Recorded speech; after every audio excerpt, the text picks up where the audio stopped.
우리가 믿는 하나님은 우리 육신의 눈으로는 보이지 않지만 사실 온 우주 만물을 다스리시고 또 역사를 주관하시고 또 우리 개인의 삶을 인도해 가시는 줄로 믿습니다. 여러분 그걸 믿으십니까? 여러분의 고백이 있는 것 하나님의 은혜입니다. 근데 우리가 살아가는 이 삶의 현장, 이 시대를 보면 참 위기라고들 합니다. 어려움이 참 많습니다. 뉴스를 좀 들어보면 고물가에, 고금리에 참 옛날과 다르게 씀씀이가 참 너무 부족합니다. 또 경기 침체를 예고하는 또 그런 경제적인 위기들도 있고 또 정치적으로는 지도자들이 진정으로 나라와 국민을 위한 정책보다는 자신들의 안위와 자리를 위해서 세워가는 정책으로 일관하는 모습을 참 보는 것 같아서 더욱 그렇습니다.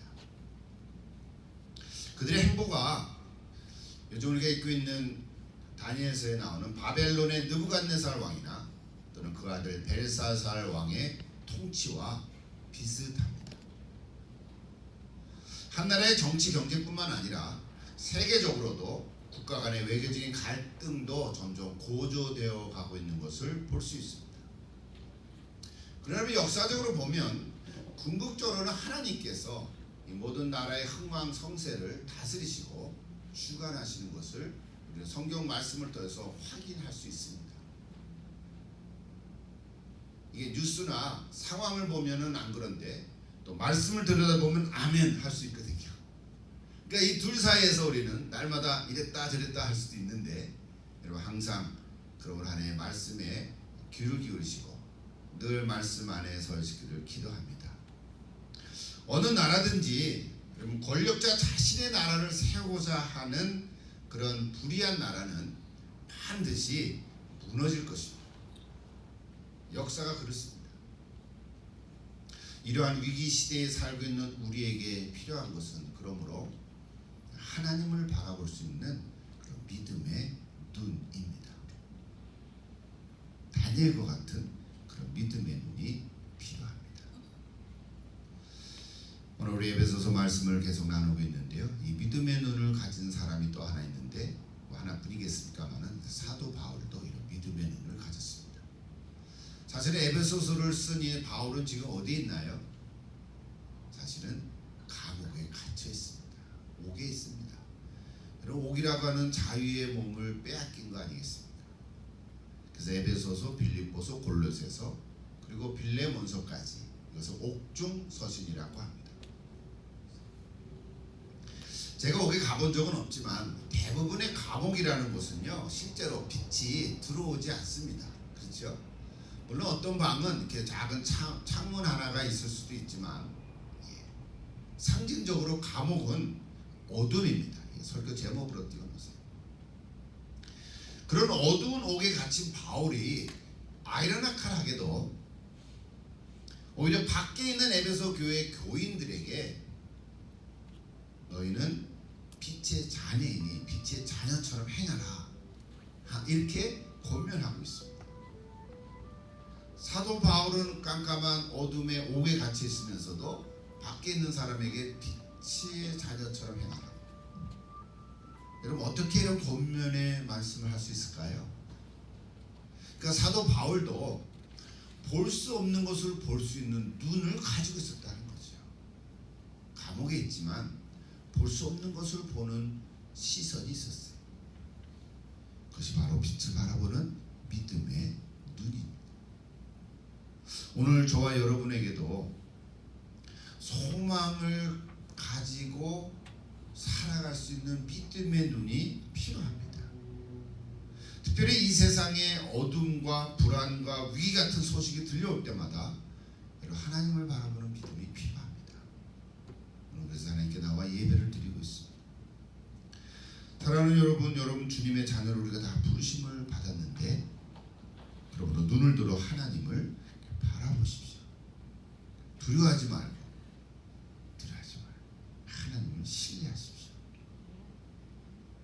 자, 오늘 에베소서 5장에서는 계속해서 사도 바울이 성도의 삶에 대해서 이렇게 말씀을 하고 있습니다. 그래서 이제 8절인데요. 8절 같이 한번 보십니다. 내가 전에는 어둠이더니 이제는 주 안에서 빛이라. 빛의 자녀들처럼 행하라. 그래서 오늘 주제는 빛의 자녀들처럼 행하라. 이게 설교 제목으로 삼았어요. 빛의 자녀들처럼 행하라. 근데 구절을 보면 빛의 자녀들처럼 행하라는 것은 결국 빛의 열매를 맺으라고 말하고 있습니다. 근데 구절에 보면 빛의 열매를 세 가지라고 이렇게 언급하고 있습니다. 착함과 의로움과 진실함이 있다 그랬어요. 착함과 의로움과 진실함이 있다. 여러분 세 번역에 보면 이것을 모든 선과 의와 진실이라고 했고요. 또 가끔 소개하는 메시지 성경에는 그냥 아주 짧게 선함, 옳음, 참됨 그렇게만 번역을 했어요. 다 같은 의미들이죠. 여러분 반대말도 분명합니다. 악함, 불의, 거짓. 그렇죠. 어려운 단어가 없죠. 그리고 다 이해하는 단어들이에요. 근데 제가 이거를 준비하면서 매일 성경 9월달에 우리 에베소서를 쭉 읽어가지 않았어요. 근데 그 매일 성경의 그 집필자가 그 말의 세 단어를 이렇게 표현했더라고요. 이 착한 것을 행실로, 그리고 의로움은 삶으로, 그리고 진실함은 말로. 그래서 뭐라 그랬냐면요, 착하고 어진 행실, 의롭고 올곧은 삶, 그리고 거짓 없고 진실한 말. 이렇게 표현을 했어요. 그 구절에 있는데 참 적절한 해석이라고 생각이 됐습니다. 자, 여러분, 그런데 어둠의 세상에서 우리가 그 어둠에 물들지 않고 빛으로 살아남기 위해서는 실제로 행실이 착하고 어지러야 되는데 그렇게 쉽지가 않습니다. 왜 그런가요? 우리가 한두 번은 그렇게 할 수 있어요.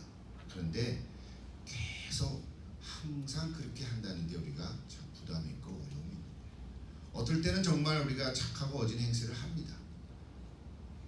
근데 계속해서 할 수가 없기 때문에 그게 어려운 거죠. 또 그리스도인이라고 하면 이 주변의 세상 믿지 않는 사람들은 우리를 향해서 은근히 보이지 않게 이렇게 외면하고 따돌림을 당하기도 하고요, 욕을 하기도 하고. 근데 그런 상황 속에서 우리가 굴하지 않고 꿋꿋하게 살아가야 되는데 이것도 또한 만만치가 않은 거예요. 타협하지 않고 올곧은 신앙으로 살아가야 되는데 이게 참 어려운 거예요. 왜 그럴까요? 마치 내가 혼자 남아있는 것처럼 외롭기 때문에 그런 거예요. 나 혼자 일어나 하는 생각인 거죠. 또 거짓말을 대놓고 하는 세상에서 오히려 거짓말을 잘하는 사람들이 능력인 것처럼 인정받는 이런 세상 속에서 우리가 거짓 없이 진실한 말을 하면서 살아가야 되는데 뭔가 나만 손해보는 것 같은 생각이 드는 거예요. 그래서 웬만한 용기와 담대함이 없으면 사실은 입 다물고 살아가야 할 때가 종종 있음을 고백합니다. 그러니까 사실은 저 세 단어지만 우리가 다 알지만 저렇게 살아가도록 애를 쓰고 마땅히 해야 되는데 현실은 그렇지 못하다는 것이 우리의 고백입니다. 그럼 여러분 어떻게 해야 됩니까? 어떻게 해야 될까요? 그냥 포기할까요? 이미 답은 다 나와 있잖아요. 그렇게 살아가라는 거잖아요. 답은 다 담아졌어요. 그런데 우리가 왜 어렵게 생각하고 저걸 어렵게 생각하고 힘들다고 느낄까요? 왜 그럴까요? 이게 중요하죠. 왜 그럴까요? 당연한 건데 왜 어렵다고 생각할까? 우리 한번 돌이켜서 생각해 보십시오. 자, 예수님께서 해주신 말씀을 하나 먼저 묵상하고 다시 이제 에베소서로 돌아올게요. 예수님께서는 이렇게 말씀하셨어요. 빛의 자녀들처럼 살아가는 것이 원래 어려운 거다. 그게 쉬운 일이 아니다라고 이미 말씀하셨어요. 우리가 산상수는 다 못했지만 중간중간 같이 인용한다 그랬죠. 마태복음 7장에 가보세요. 13절 14절 같이 한번 읽어보십시다. 좁은 문으로 들어가라. 멸망으로 인도하는 문은 크고 길이 넓어 그리로 들어가는 자가 많고 생명으로 인도하는 문은 좁고 길이 협착하여 찾는 자가 적으리라. 예. 우리 7장의 말씀 여러분이 벌써 잘 알지요. 좁은 문으로 들어가라. 어쩌면 예수 믿고 살아가는 이 삶, 예수 믿고 구원받은 건 참 감사한 일이고 하나님의 자녀로 살아가서 얼마나 감사하고 은혜스러운 일입니까? 근데 오늘 여기 빛의 열매로 살아가라, 착하고 의롭고 진실하게 살아가라, 착한 행실로 의로운 삶으로 진실한 말로 살아가라. 근데 그렇게 하려다 보면 이게 어려운 거예요. 왜 그런가요? 이게 원래 어려운 거예요, 사실은. 이 좁은 문으로 가야 되는 거기 때문에. 생명으로 인도하는 문은 좁고 찾는 자가 적다고 했어요. 여러분, 많은 사람들은 가는 길이 넓어서 좋게 보여서 별 생각 없이 그냥 따라가지만 결국에는 멸망의 길이라는 거잖아요. 그러니까 많은 사람이 간다고 해서 그 길이 다 옳은 것은 아닌 거예요. 다수결로 숫자가 많다고 해서 그것이 다 반드시 옳은 길은 아니라는 거죠. 그 길이 생명의 길인가 멸망의 길인가, 이것이 중요하고 그것을 분별해야 한다. 그 분별의 기준이 뭡니까? 하나님의 말씀에 있어요. 하나님의 말씀이 기준입니다. 어떤 사람의 말이 기준이 아닌 거예요. 시대와 상황에 따라서 바뀌어지는 말의 기준이 될 수가 없어요. 권세 있는 사람의 말도 아닌 거예요. 많이 배운 지식인의 말도 기준이 될 수가 없어요. 재산이 많은 재벌의 말도 기준이 될 수가 없습니다. 그렇지 않습니까? 요즘은 돈이 최고라고 하는 가치관이 대세인 세상이라고 말을 합니다. 그래서 돈으로 권세도 사고요, 회의에서 얻을 수도 있죠. 돈으로 학위도 만들어가는 세상이 되고 말았어요. 돈 주고 학위를 줘요. 공부 안 해도. 다 그런 건 아니지만 그런 학교들도 있다 이 말이에요. 그러니까 돈을 많이 가진 자의 말이 옳은 것처럼 여겨지는 시대. 돈만 있으면 못한 일이 없다고 생각을 합니다. 돈만 있으면 지식도 사고 권세도 사고 심지어는 돈으로 사랑도 사고 생명도 살 수 있다고 교만하게 말을 합니다. 그러나 여러분, 그것은 거짓말이죠. 거짓말입니다. 사탄의 속임수. 여러분, 돈을 주고 만든 지식은 자신의 것이 아니기 때문에 겉모양은 그럴듯하지만 실제로 대화를 나누다 보면 다 들통이 나고 맙니다. 그렇지 않습니까? 돈으로 회유해서 누린 권세는 그 앞에서는 굽실거리는 것 같지만 뒤에서는요, 손가락질하고 조롱하고 우습게 여깁니다. 실제로요. 돈을 주고 얻은 지위도, 돈을 주고 얻은 사람도 겉으로는 호화롭고 멋있어 보이는 것 같아도 참된 행복을 가질 수가 없습니다. 결국 불행한 삶으로 마무리하고 맙니다. 제가 오늘은 좀 이렇게 비판 섞인 말들을 시대적으로 얘기하는데요. 여러분, 결론적으로 돈으로는 생명을 살 수가 없다는 이 말이에요. 그렇죠? 물론 돈으로 최첨단의 어떤 의료 기계와 기술로 병을 고치는 데에서는 혜택을 누릴 수가 있어요. 그래서 옛날 같았으면 벌써 죽었던 사람들도 병원의 혜택으로 우리가 회복돼서 또 오래 살아가는 이런 혜택을 누리는 건 사실이에요. 얼마나 감사한 일입니까? 고마운 일이죠. 그러나 궁극적으로는 아무리 돈이 많아도 어떤 사람도 죽음을 피해갈 수는 없습니다. 그렇지 않습니까? 이거 너무 당연한 진리인 거죠. 예수의 말씀은 그래서 분명합니다. 이거는 생명의 길로 가는 길은 좁다는 거예요. 그 길로 가는 사람이 많지 않기 때문에 인기도 없어 보이고요, 박수갈채도 받지 못하기 때문에 외롭고, 그리고 결코 쉬운 길이 아닌 거예요. 왜냐하면 그 길을 가려면 거슬러 올라가야 되기 때문에 그래요. 여러분의 시대의 흐름을 거슬러 올라가야 되거든요. 이게 쉬운 게 아니에요. 그냥 같이 묻어서 가는 게 제일 편한 거죠. 그래서 오늘 저와 여러분은 예수 믿고 하나님의 자녀로, 특별히 요즘 레비스를 통해서 신앙의 삶, 어떻게 우리가 바르게 살아가야 되냐, 이런 주제로 계속해서 짧게 짧게 얘기하고 있지 않습니까? 오늘은 빛으로 살아가라는 건데, 빛의 열매를 맺으라고 하는 건데요. 그래서 우리는 협박을 받기도 하고 회유를 받기도 하고 또는 조롱을 받기도 하고 소외를 경험하기도 합니다.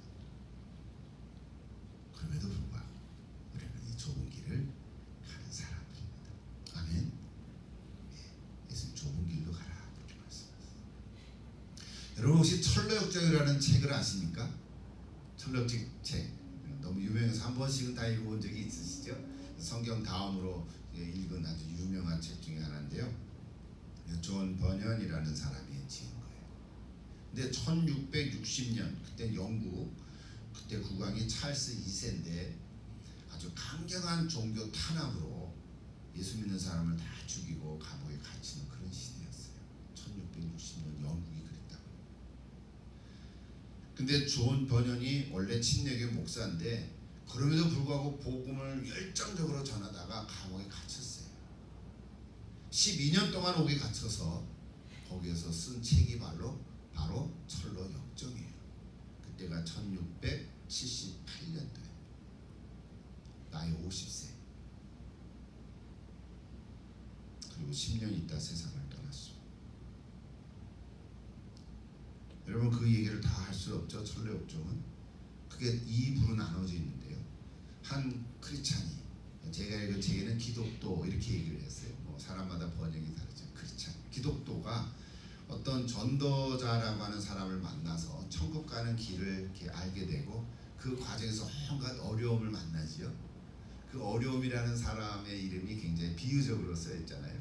뭐 미움이라는 사람 만난 것도 있고 회의라는 사람 만난 것도 있고 교만이라는 사람 만나는 것도 있고 뭐 여러 가지 그런 사람들을 만나면서 우여곡절을 겪으면서 결국은 천국으로 가는 그 이야기를 쓰고 있습니다.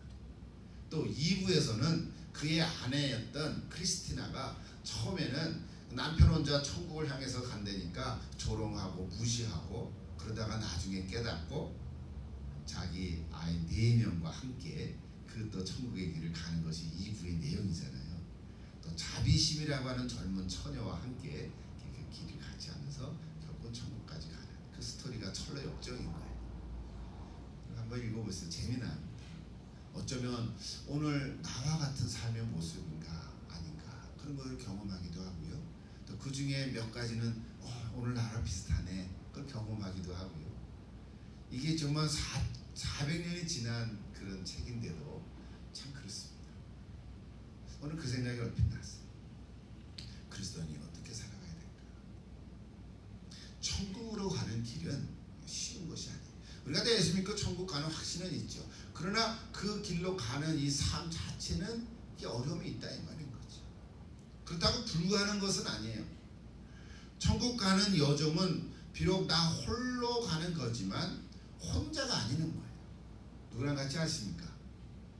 하나님 나와 함께 하시고 성령님 나와 동행하시고 그래서 내 가는 길에 동행하시는 그래서 이 길이 생명의 길이라고 얘기합니다. 오늘 예수님이 좁은 문으로 들어가라.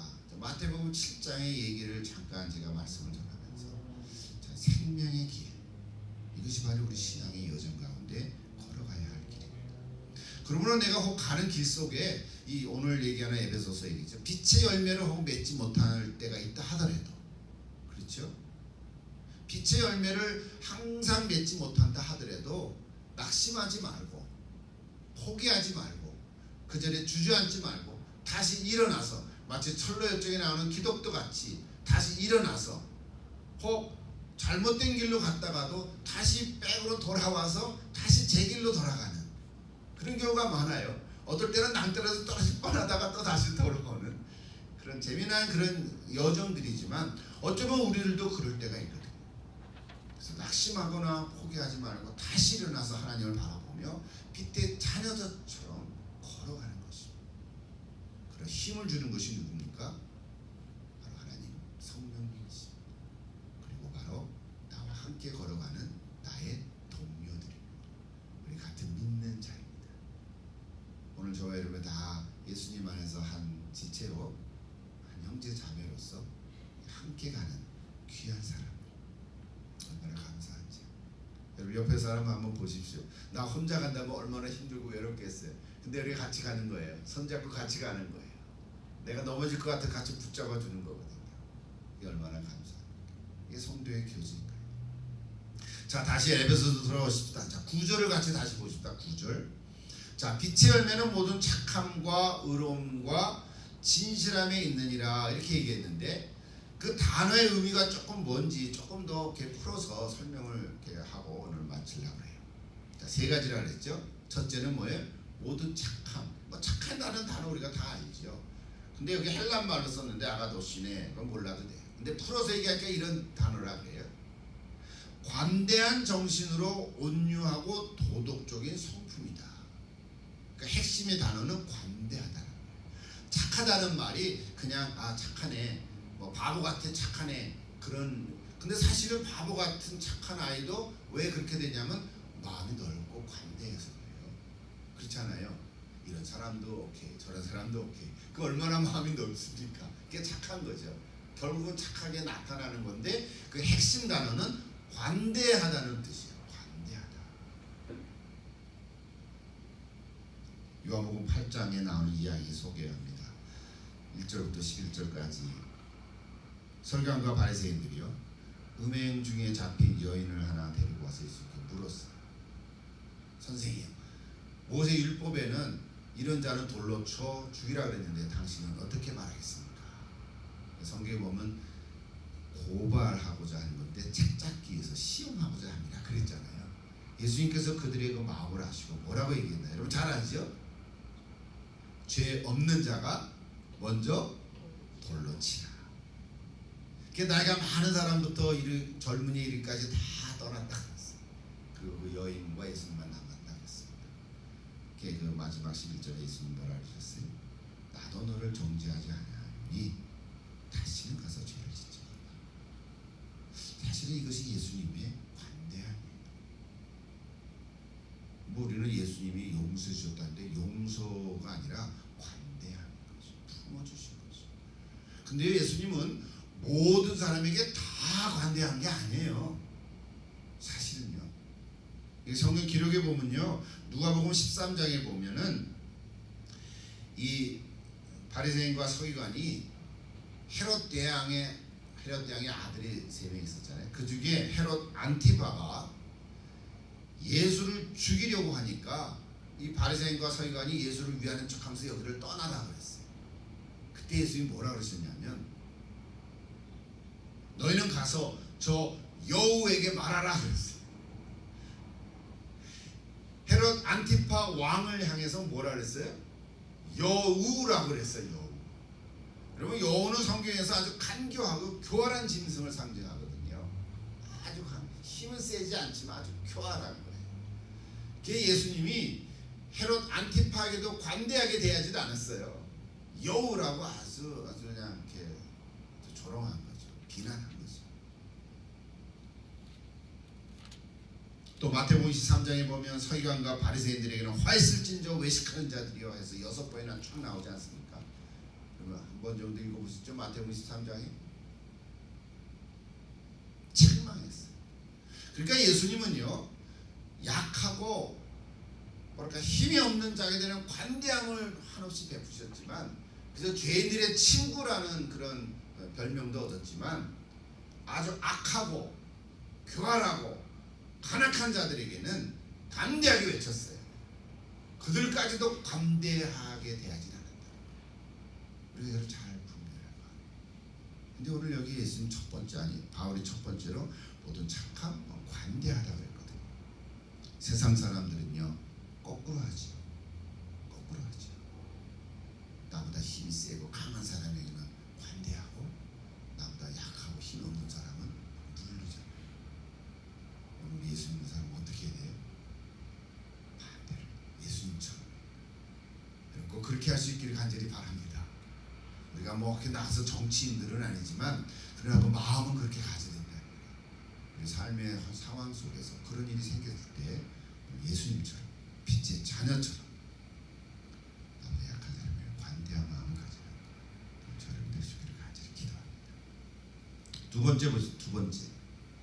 두 두 번째는 의로움이죠. 뭐 의로움이라는 단어 우리가 잘 알죠. 근데 여기서 쓰는 그 헬라 말은 디카이오시네 이렇게 썼어요. 이거는 또 풀어서 얘기하면 이런 거예요. 디카이오스가 의롭다 이런 뜻의 의로운. 하나님과 사람에 대한 자신의 의무를 이행하는 공정하고 올바른 행위, 이렇게 우리 주석들은 이렇게 정리를 했습니다. 여기서 핵심 단어가 뭡니까? 공정하고 의롭다 하는 것은 의로운데 그거 또 풀어서 얘기하면 공정하다는 것이 그 핵심 내용이에요. 공정하게 행해야 돼요. 내게 맡겨주신 일을, 내게 맡겨진 일, 하나님 앞에 사람 앞에 어떤 일을 할 때 공정하게 하라는 거예요. 그것이 바로 오늘 여기 두 번째에서 얘기하는 의롭게 하라는 거예요. 여러분, 하나님께 공정하게 한다는 말을 뭐 많은 얘기가 나오지만 빌립보서 1장 11절에 보면 저런 구절이 있어요. 예수 그리스도로 말미암아 의의 열매가 가득하여 하나님의 영광과 찬송이 되기를 원하노라. 이게 무슨 얘기입니까? 하나님께 대한 그리스도인들을 가지는 의무는 무엇보다도 예배를 드리면서 하나님께 영광을 드리는 것이에요. 여러분, 하나님께 예배 드리는 자체가 하나님께 의무를 다하는 거예요. 하나님께 의무를 다하는 거예요.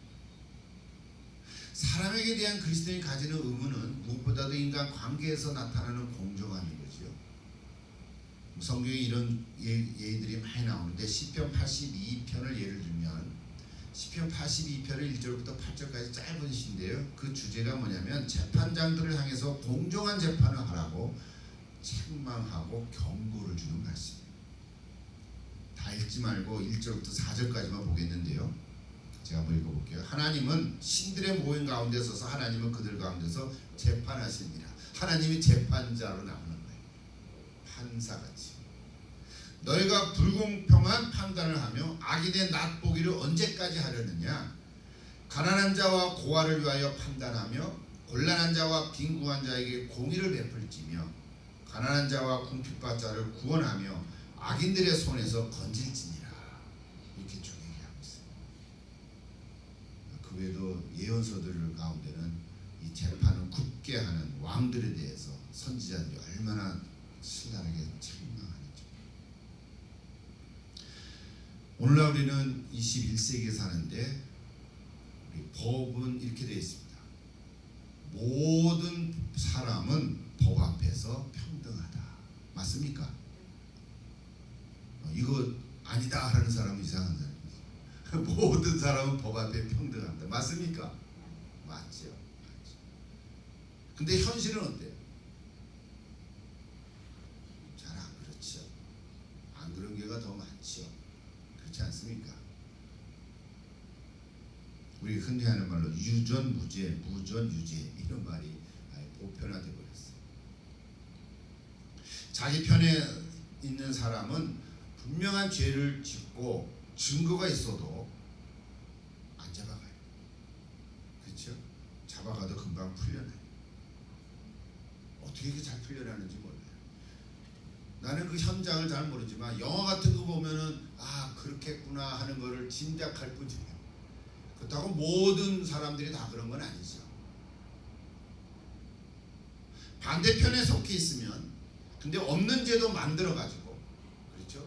유죄로 판결되는 거예요. 그런 경우 가끔 보잖아요. 가끔이 아니라 종종 보잖아요. 옛날에는 몰랐어요. 옛날에는 이게 안 알려줘서 몰랐다고요. 그런 줄 알았어요. 근데 이제는 이게 인터넷이 발달되고 개인마다 다 SNS, 스마트폰이 있어서 사진 찍고 증거가 내니까 꼼짝을 못하는 거예요. 녹음을 금방 하거든요. 모른 척하고 녹음하는 거거든요. 이게 숨길 수가 없다고. 이런 시대가 됐기 때문에. 그럼에도 불구하고 이런 일들이 참 많이 나요. 경제적인 공정함에 관한 구절도 많습니다. 잠언 11장 1절을 예를 들었는데 속이는 저울은 여호와께서 미워하셔도 공평한 추는 그가 기뻐하시느니라. 맞습니까? 예, 속이는 저울. 옛날에 그런 얘기 실제로 제가 들은 적이 있어요. 이게 쌀 한 대박 사면은 이게 칼로 싹 긁고 한 대박 이렇게 주는데 손가락으로 이렇게 넣어가지고 그 얼마 한 줌도 깎아서 한 대를 싹 깎는다. 그 안에 공간이 들어가면 덜 들어갈 거 아니에요. 이게 속이는 저울. 옛날에는 저울로 속이는 저울이에요. 그죠? 경제적인 공정함, 그게 의로움이라는 거예요. 그래서 모든 국가마다 경제 정의를 외칩니다. 그것이 의로움이에요. 그것이 공정함이에요. 뭐 이런 구절들과 예를 들려면 한이 없죠. 뭐 성경에도 얼마나 많이 나오고 현실의 예의도 얼마나 많이 나오는지 모릅니다. 우리가 하나 기억할 것은 여기는 의로움이라고 두 번째 나오는 이 주제는 그냥 의롭다 이거보다 공정하다, 올바르다 이런 단어에도 핵심이 있다. 우리가 하나님과 사람 앞에서 내게 맡겨주신 일, 즉 의무를 행함에 있어서 공정하게 하는.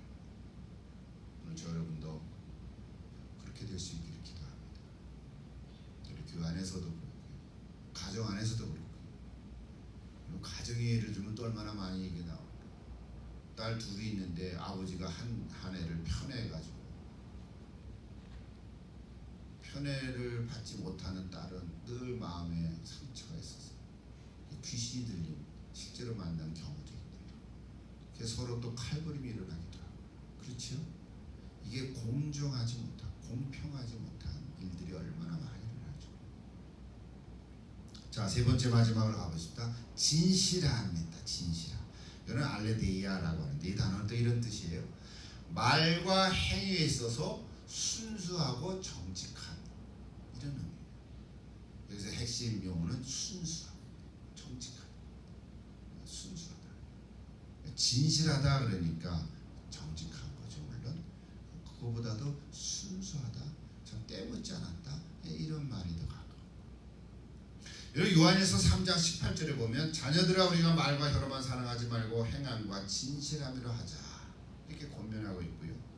이것은 우리가 에베소서 4장 25절을 봤을 때 언급했습니다. 그런즉 거짓을 버리고 각각 그 이웃과 더불어 참된 것을 말해라. 모든 그리스도인들이 우리 아까 매일성경 그 지필자의 말처럼 진실한 말에 초점이 있다면 우리 순수하고 정직한 말을 해야 되겠는데 참 어떨 때는 가끔 그렇지 못할 때가 있다. 근데 특별히요 우리 같은 평범한 사람들은 그냥 이렇게 지나갈 수 있지만 지위가 높고 그렇죠? 권위가 있는 사람 그런 사람의 말에는 정말 더 요청되는 진실함이 있어요. 그래서 조심해야 되는 거죠. 그렇죠? 함부로 말 막 하면 안 된다는 거죠. 그래서 누구든지 자신의 이익을 위해서 양심을 속이고 거짓을 말한다면 그건 진실하지 못하다는 거예요. 우리 그렇게 말하잖아요. 진실치 못하다. 물론 내가 잘못한 것을 나중에 깨닫고 이거 제가 잘못했습니다. 내가 의도적으로 한 것이 아닙니다. 하고 이렇게 얘기를 하고 뭐 변명이라도 얘기를 하고 바로잡으면 괜찮죠. 그렇지 않으면 양심을 팔아서 자기에게만 유익하도록 조작하고 거짓말을 하면요 진실치 못하다는 거죠. 이거는 우리 성경에서 얘기하지만 일반 사회에서도 그렇잖아요. 그래서 이런 자들을 오늘 성경에 뭐라 그래요? 어두움에 속한 자들이다 그랬어요. 그래서 오늘 11절부터 쭉 보면요 11절, 12절, 13절 같이 보십시오. 뭐라 그러냐면 열매 없는 어두움의 일에 참여하는 거라 그랬어요. 그러니까 너희는 우리 빛의 자녀들은 이런 열매 없는 어둠의 일에 참여하지 말라 그랬잖아요. 책망하라. 그러니까 거꾸로 이런 진실치 못한 자들은 뭐예요? 어둠의 일에 참여하는 자들이죠. 12절에는 그들이 은밀히 행하는 것들은 말하기도 부끄러운 것이라 했어요. 또 13절에서는 그러나 책망을 받는 모든 것은 빛으로 말미암아 드러난다 이렇게 말했어요. 여러분 은밀한 곳에서 행한 어둠의 일은 반드시 다 드러날 것입니다. 숨길 수가 없어요. 누군가에 의해서는 다 밝혀져요. 아무리 미제 사건이라도 마지막에는 누군가 다 밝혀냅니다. 물론 끝까지 가서도 오리무중일 수도 있죠. 그러나 냄새가 나요. 드러납니다. 여기 오늘 구체적으로 에베소서의 말씀은 성적으로 방탕하고요, 또 탐욕으로 가득 차서 우상을 숭배하고 거짓말로 조작하고 악을 행하는 죄악들을 의미해요. 그런 것들은 결코 숨기지 못할 것이다. 근데 지금 1세기 에베소서 한 이 구절들이 오늘 21세기 2000년 지난 오늘날에도 있잖아요. 그러니 이것은 참 시대와 환경이 얼마나 많이 바뀌어졌는데도 불구하고 오늘날에도 이런 일이 일어납니다. 그러니까 인간의 모습은 변함이 없어요. 인간의 심령은 똑같아요. 그래서 이게 우리가 예수님 믿고 하나님 믿을 수밖에 없어요. 일시적으로 감추면 감출수록 온 세상은 더욱 밝히 빛으로 드러날 것이라고 성경은 말씀하고 있습니다. 사도 바울이 이렇게 빛에 대해서 말씀하다 마지막으로 이렇게 외쳤습니다. 14절이 끝인데요. 같이 한번 읽어보십시다. 14절. 큰 소리로 이제 다 끝났죠. 그러므로 이르시기를 잠자는 자여 깨어서 죽은 자들 가운데서 일어나라. 그리스도께서 너에게 빛주이시니라 하셨느니라. 자, 저 구절을 보면 마치 사도 바울이 구약 성경의 어느 구절에서 인용한 것 같아요. 그렇잖아요. 인용 구절처럼 됐어요. 이르시기를 그랬잖아요. 근데 사실은 이 구절은 어느 구약 성경의 구절에서 정확하게 인용된 곳이 없어요. 인용된 게 아니에요. 그래서 어떤 제가 보면 어떤 학자는 좀 비슷하게 이사야서 60장 1절을 좀 이거 아닌가 하고 바울이 그거를 이렇게 인용하면서 썼다라고 하는데 사실 그런 건 아니에요. 일어나 빛을 발하라 뭐 그랬는데 그게 아니에요. 이 인용 구절은요, 구약 성경의 인용이 아니라 초대교회에서 세례를 받을 때, 그러니까 침례할 때 부르는 찬송가 가사였어요. 침례교회 때 세례 받을 때 부르는 찬송가였어요. 그래서 침례식 때 부르는 찬송가. 근데 세 가지로 되어 있죠. 잠자는 자여 깨어서 그랬죠. 또 죽은 자들 가운데서 일어나라. 그리스도께서 네게 빛이시니라. 이렇게 세 단어로 되어 있어요. 잠자는 자에서 깨어나라. 이건 무슨 뜻일까요? 예수 믿지 않던 사람이 예수 믿고 그리스도를 영접해서 이제 세례를 받으니까 그 이전에는 어둠에 속했다는 거예요. 마치 잠자는 것 같다는 거예요. 그래서 잠자는 자에서 깨어나라. 깨어난다는 건 뭐예요? 이제는 예수를 믿고 영접함으로 새롭게 태어난 상태를 상징하는 거예요. 그래서 잠자는 자여 깨어서. 우리는 너무 잘 이해가 되죠. 세례 받을 때 예수와 함께 죽고 예수와 함께 살고 그렇잖아요. 이게 하나의 상징이잖아요. 물 세례를 받잖아요.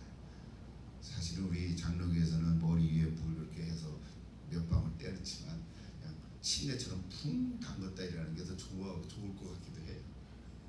내가 완전히 죽고 꼴깍 다시 살아나는 이거는 상징이지. 뭐 그렇다 해서 뭐 침례를 한다 해서 뭐 더 좋은 건 아니죠. 이제 역사 속에서 우리는 머리에 이제 물을 상징하는 거죠. 그래서 강가에서 받으면 자연히 침례가 되는 것이죠.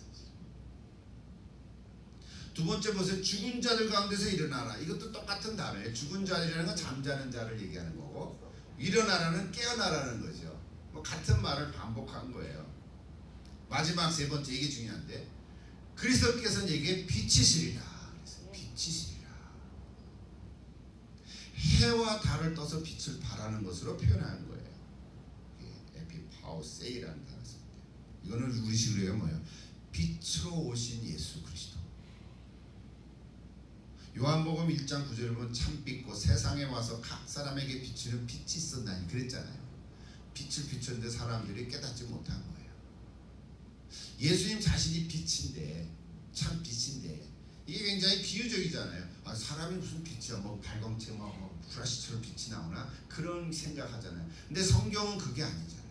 이 어둠의 빛으로 오신 예수. 이제 12월 달에 성탄절이 되는데요. 어둠의 예수님이 오신 거예요. 어둠의 빛으로 오셨다 이렇게 얘기하잖아요. 그래서 성탄절을 행사할 때는 빛으로 막 비춰지잖아요. 마치 크리스마스 트리에도 맨 위에는 빛을 하나 쫙 비춰주잖아요. 그렇죠? 이게 다 상징적인 얘기인데, 그리스도께서 빛을 비춰주신다. 누구한테? 지금 세례를 받는 자예요. 내가 죽었다가 다시 살아나는 거예요. 죄에 대해서 죽고 의에 대해서는 사는 거예요. 로마서 말씀이잖아요. 이게 다 연결이 되는 거예요. 근데 초대교회 세례 받을 때 부르던 찬송가 가사입니다. 자, 전체적으로 이 14절 내용은 뭐예요? 그러니까 새로운 탄생을 보여주는 거예요. 생명의 길로 들어서는 한 인간의 영혼을 얘기하는 거예요. 오늘 저 여러분은 다 이 과정을 거쳤어요. 그렇죠? 맞습니까? 세례를 너무 몇십 대 받아서 다 잊어먹었나요? 어떤 사람은 나 얘네 세례 받는데 세례 또 받고 싶다는 말, 그런 분들 계세요. 아, 세례는 한 번 받으면 됩니다. 아, 난 또 받고 싶어요. 의미가 없어서 옛날에 모르고 받았어요, 학생 때. 그런 사람도 있어요. 아, 그렇습니까? 그럼 내가 또 줄게요. 그래서 제 아들도 유아세례 꼬마이 때 그러니까 자기 의지가 없었잖아요. 영락에서 유아세례 받았는데 나중에 학생 때 하와이 있을 때 거기는 침례교도 아닌데 침례 나무로 만든 통이 있어서 자연에서 침례하기 너무 좋게 생각해서 자기 저거 하고 싶다고. 너 유아세례 받았는데 안 받아도 된다. 나 그걸 하고 싶다. 그러면 해라. 근데 한 가지 조건은 뭐냐? 너 뱀티즘에 대해서 네 글을 하나 써라. 고백을 써라. 한 페이지 그래서 레포트를 써갖고 왔어요. 그럴 수는 있어요. 이렇든 저렇든 중요한 것은 오늘 여기 새로운 탄생, 어둠에서 빛으로 변화되는 것. 근데 오늘 이 규절에서 마지막 하나님께서 우리에게 주신 메시지가 하나 있어요. 그건 뭐냐면 사람은 스스로 빛을 비추는 존재가 아니라는 사실이에요. 빛을 발하라 그랬는데 우리는 빛을 발할 수가 없는 존재예요. 여기다가 뭐 서치라이트를 켜고 발한다 그래서 그게 빛이 발아지는 게 아니란 말이에요. 우리는 빛을 발할 수가 없어요. 그럼 어떻게 비칠 수 있나요? 빛을 받아서 그 받은 빛을 반영하는 거예요. 반사시켜서 빛을 비추는 것 뿐이에요. 그래서 우리는 인간 스스로 빛을 발하는 존재가 아닌 거예요. 이것이 오늘 여기 하나님께서 오늘 우리에게 주시는 메시지. 빛을 받아서 비추는 사람. 마치 다른 발광체가 아니잖아요. 태양빛을 받아서 밤에 해가 이렇게 비춰지는 것처럼. 결론은 달의 빛이라 그러는데 그거는 사실은 달 자체가 빛을 비치는 게 아니잖아요. 너무 상식인데 마치 우리 그리스도가 그리스도의 생명의 빛을 받아서 우리 그리스도인들은 빛을 비추는 하나님의 자녀들입니다. 아멘. 오늘 세 가지 얘기했죠. 착함, 관대한 마음, 의로움, 하나님과 사람에게 맡겨진 일을 의무를 공정하게 또 충성을 다하여 섬기기, 진실함, 순수하고 정직한 말을 이렇게 우리가 좀 해석하고 설명을 했습니다. 또 빛의 자녀를 행하라. 우리의 세 가지인데요. 사랑하는 여러분, 우리는 할 수 있습니다. 할 수 있습니다. 왜? 우리 빛의 자녀들이기 때문에. 근데 빛의 자녀인데 내가 스스로 비치는 사람이 아니라 빛을 받아서 그리스도의 빛을 받아서 비추는 사람이기 때문에 할 수 있다는 거예요. 확실합니까? 예. 우리는 물과 성령으로 세례를 받은 사람이에요. 그리스도와 함께 죽고 다시 살아난 사람이에요. 새로운 사람이에요. 심령으로 새롭게 돼서 이제는 옛사람의 옷을 벗고 새 사람의 옷을 입었던 사람들. 이게 앞에 에베소 4장의 얘기죠. 예수님께서는 하나님 나라를 이루며 살아가는 우리를 향해서 너희는 세상의 빛이라고 말씀했어요. 너는 세상의 빛이라. 마태복음 5장 14절이죠. 이같이 너희 빛이 사람 앞에 비치게 하여 그들로 너희 착한 행실을 보고 하늘에 계신 너희 아버지께 영광을 돌리게 하라. 비록 우리가 작은 빛이라도 내가 한 사람에게만 비친다 하더라도 그 작은 불을 켜서 이 험한 세상에 비추면 죄는 떠나가고 성남 물결이 설레지만 빛이 없어서 갈 길을 잃은 사람에게 생명의 빛을 비춰주는 그런 저 아들 저 여러분이 될 수 있는 줄로 믿습니다. 오늘은 주로 제가 좀 딱딱한 의미로 현실에 대한